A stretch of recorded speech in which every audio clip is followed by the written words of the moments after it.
Okay.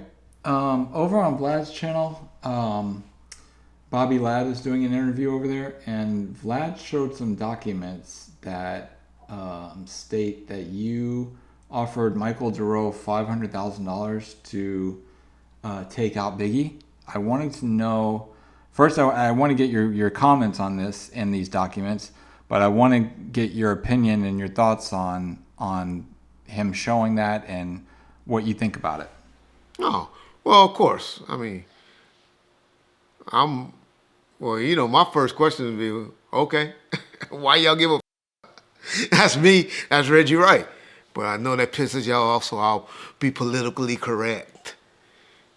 So we offer a Crip 500,000, but only pay a Paru 25,000. Allegedly, is what the statements that are out there. Number one, let me just say this: I had nothing to do with the murder of Biggie Small.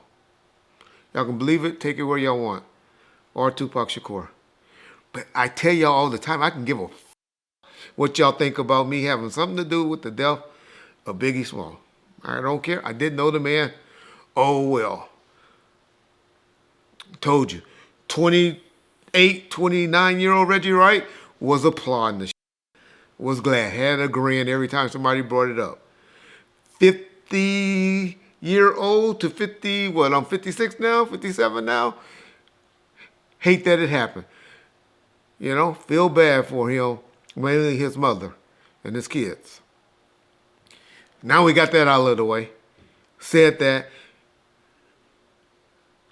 Bobby Ladd and Greg Kading's got a major issue going on with each other.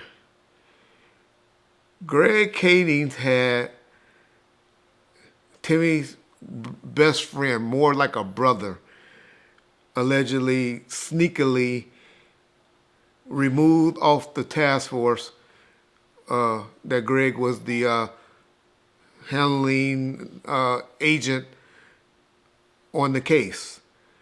And ever since then, Brennan, Ladd, and Michael Head has not cared for Greg Kading at all.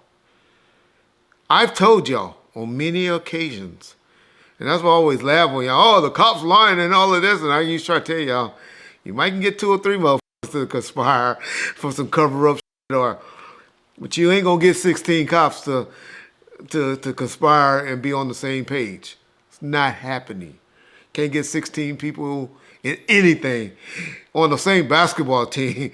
They talk that locker room bull crap. It ain't happening, y'all. Snuff sneak out, right? We get confidential sources that leaked it out, or anonymous sources, right? I try to tell y'all that. Y'all don't understand it. Y'all, all cops stick together and all that. That's some bullshit. Just like all Bloods don't stick together. All Parus don't stick together. And all Crips don't stick together. Even all Mexican gangs don't stick together. People just, you always got a snake among you. So, my point is,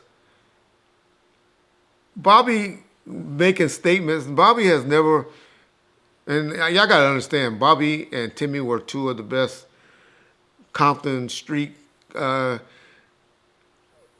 gang cops in the history of Compton Police Department. Yes, they were. And these are 2 white boys in a Mexican and a black community. They were that good. Now, but Bobby and Timmy, so I'm saying that to say, Bobby never worked on that task force. Everything he's getting is second-handed from his boy Timmy, who had problems with the task force because he was reassigned, quickly before the task force ended. Michael Dorrough was trying to get out. He actually was trying to get assigned or moved to a prison that his daddy was in, because his daddy is a major shot caller in the penitentiary system. And he was trying to get over there because he knew, he got this life sentence and trying to be over there with his daddy. So what Michael did was Brennan and Greg and another female detective, and even Michael's mom went up to Pelican Bay to meet with um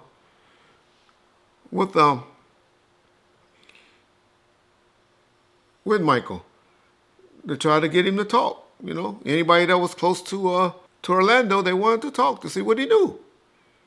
He might even got word to him, I don't know, to tell him that he wanted to talk. I think they just wanted to talk to him. Brennan had a relationship with Michael, with Little Al, mainly because of my dad's relationship with Little Al and his mother, Carrie Dorrough. And so they go up there, and Michael snake Reggie Wright, which everybody do, because y'all just don't know the type of name Reggie has out there. Y'all just know YouTube Reggie. Y'all don't know how Reggie was. And so he figured it would be believable because everybody thought if Suge had anything to do with it, it's Reggie and Suge. Suge was in prison, so Reggie had orchestrated. People still believe that. It's not true, but that's what the belief was. And so he goes and tells them, yeah, I met with Reggie. Reggie called me and met up with me and offered me $500,000 to have Biggie Small killed. So Timmy takes it and writes it in his notes and put it in the paperwork. So now, and I've told y'all all of this before. Y'all act like all of this is breaking news because y'all done heard it over there on Vlad channel. And I guess because the white man is putting it out, that is breaking news. I done told y'all. Anybody that's been on Ball First live streams way back in the day know that I said, thank God that the task force did something smart.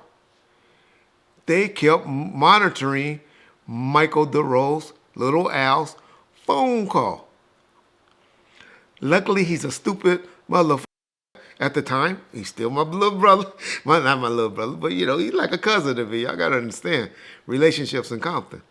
Still I talked to Michael probably 5 times last year. On the phone with Mr. Maples, who's his contact. On the phone with Spider, Loke, and all of them. We have talked, about stuff. Just talking. I was talking, me, I'm always trying to get an interview, but I understand he got an appeal coming up, and I don't want to do an interview with him while his appeal is coming up. Matter of fact, he got a hearing coming up in the next couple of weeks that he's reached out and trying to get my father and a good friend of his who was a higher supervisor. Michael, have the hearing coming up. And he's trying to get people to come to be in the audience while the hearing is going on. My father's one of the people that he requested to come, and somebody else. So I still have a lot of love for Michael. But back in the time in 2006, 2007, he tried to lay it on Reggie Jr. Thank God Greg Kadings and his task force did what, y'all? I done told y'all this. Once again, I'll say, on live streams before, so those who've been around know that this has been out there. If y'all don't think Vlad and Bobby Ladd didn't call and ask me, it wouldn't have came out if I didn't want to. Tell them, I'm an open book. I don't care. I run my mouth too motherfucking much. Told them, put it out. I don't care.